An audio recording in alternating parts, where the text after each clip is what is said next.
আমি যেভাবে মালপোয়াগুলোকে বানাচ্ছি এইভাবে যদি আপনারাও বানান খুব সুন্দর হয়ে কিন্তু মালপোয়াগুলো ফুলবে। আমার প্রত্যেকটা মালপোয়া কিন্তু খুব সুন্দর হয়ে ফুলে যাচ্ছে। সবগুলো মালপোয়াকে কিন্তু আমি ভেজে নিয়েছি, খুব সুন্দর হয়ে কিন্তু ফুলেছে, একদম কিন্তু দেখতে বলের মতন হয়েছে। আমি যেভাবে বানিয়েছি এইভাবে যদি আপনারা বানান প্রত্যেকটা কিন্তু বলের মতন করে ফুলবে। একটা কেটে দেখাচ্ছি ভেতরটা কত সুন্দর হয়েছে, দেখতেই পাবেন। দেখুন ভেতরটা কত সুন্দর হয়েছে, খুব সুন্দর হয়ে কিন্তু ভেতরটা হয়ে গেছে।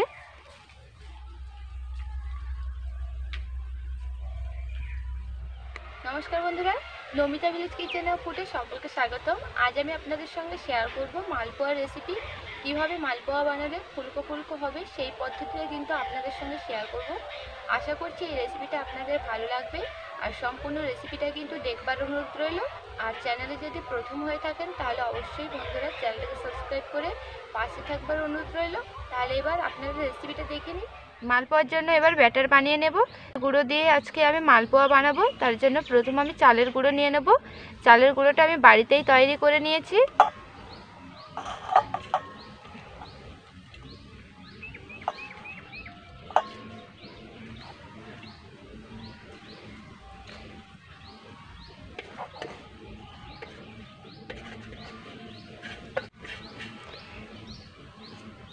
এই বাটির পরিমাপ করে 2 বাটি চালের গুঁড়ো নিয়ে নিলাম।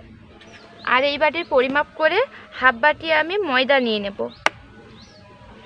যেহেতু মালপোয়াটা আমি চালের গুঁড়ো দিয়ে করব তার জন্য চালের গুঁড়ো পরিমাণটা বেশি দিলাম, হালকা একটু ময়দা দিচ্ছি।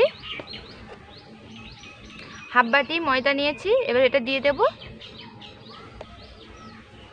এই মালপোয়াটা কিন্তু পুরোটাই ময়দা দিয়ে বানানো যায়, আর কিন্তু আমি চালের গুঁড়ো দিয়ে বানাচ্ছি। এবার আমি চিনি নিয়ে নেব।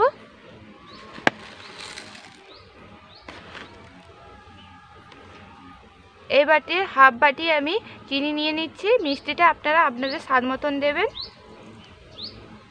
এবার আমি অল্প করে লবণ দিয়ে দিচ্ছি। অনেকেই আছে মিষ্টি জিনিসে লবণ দেয় না, কিন্তু আমি লবণ দিলাম খেতে ভালো লাগার জন্য। এবার সব কিছুকে ভালো করে মিশিয়ে নেব।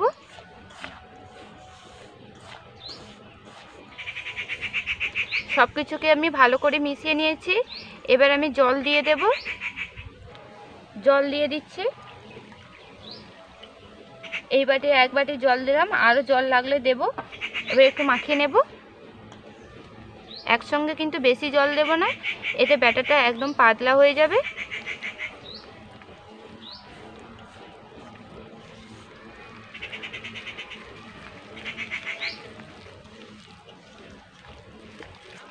আর কিন্তু এখন জল দেব না।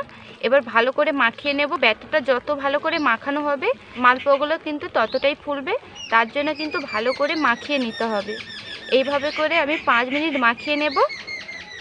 এবারে চিনিটাও গলে যাবে আর ব্যাটারটা কিন্তু ভালো করে তৈরি হয়ে যাবে। ব্যাটারটাকে কিন্তু এভাবে মাখিয়ে নিতে হবে। আমি 5 মিনিট ধরে মাখিয়ে নিয়েছি। দেখুন কিভাবে তৈরি হয়ে গেছে। এইভাবে ব্যাটারটাকে আমি তৈরি করে নিয়েছি। এর থেকে কিন্তু ঘন করা যাবে না, আবার একদম পাতলাও করা যাবে না। আমার 1 বাটি জলেই কিন্তু হয়ে গেছে, আমি আর জল মেশাবো না। এবার ঢাকা চাপিয়ে আমি 5 মিনিট মতন রেখে দেব।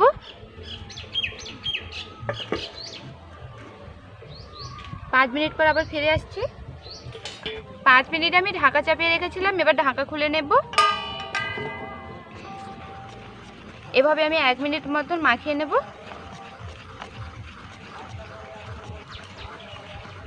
মালপোয়ার জন্য ব্যাটারটা কিন্তু একদম আমার রেডি হয়ে গেছে। ব্যাটারটা যত বেশি মাখানো হবে মালপোয়াগুলো ততটাই কিন্তু ফুলকো ফুলকো হবে। মালপোয়া ভাজবার জন্য আমি তেল গরম বসিয়ে দিয়েছি। তেলের পরিমাণটা বেশি নিয়েছি, এতে কিন্তু মালপোয়াগুলো খুব ভালো করে ফুলবে, তার জন্য তেলের পরিমাণটা কিন্তু বেশি নিতে হবে। এবার ভালো করে তেলটাকে গরম করে নেব। তেল গরম হয়েছে নাকি আমি দেখে নেব, তার জন্য একটুখানি ব্যাটার দিয়ে দিচ্ছি। তেলটা কিন্তু এখনো গরম হতে বাকি আছে।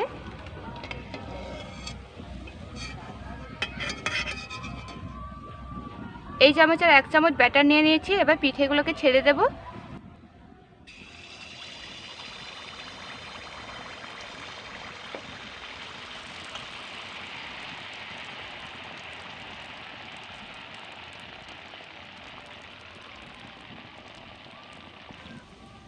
দেখুন আস্তে আস্তে করে কি সুন্দর ফুলে যাচ্ছে।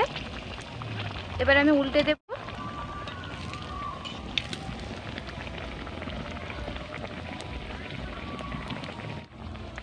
মালপোয়াটার কিন্তু লাল রং হয়ে গেছে।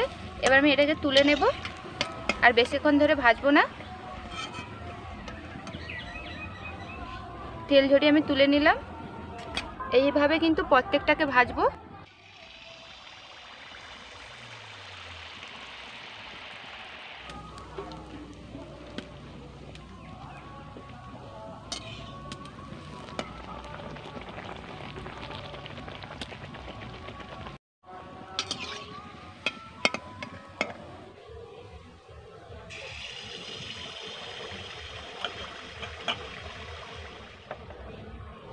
আমি যেভাবে মালপোয়াগুলোকে বানাচ্ছি এইভাবে যদি আপনারাও বানান, খুব সুন্দর হয়ে কিন্তু মালপোয়াগুলো ফুলবে। আমার প্রত্যেকটা মালপোয়া কিন্তু খুব সুন্দর হয়ে ফুলে যাচ্ছে।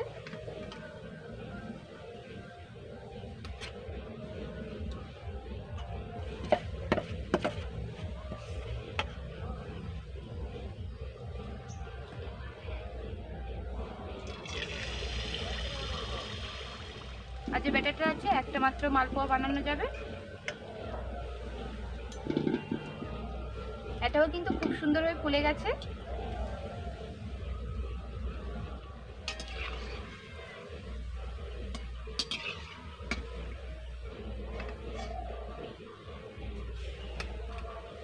সবগুলো মালপোয়া কিন্তু আমার ভাজা হয়ে গেছে।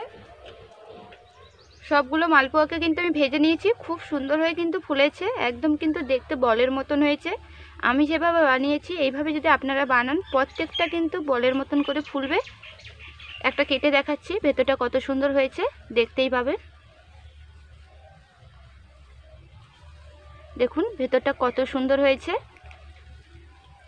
খুব সুন্দর হয়ে কিন্তু ভেতরটা হয়ে গেছে।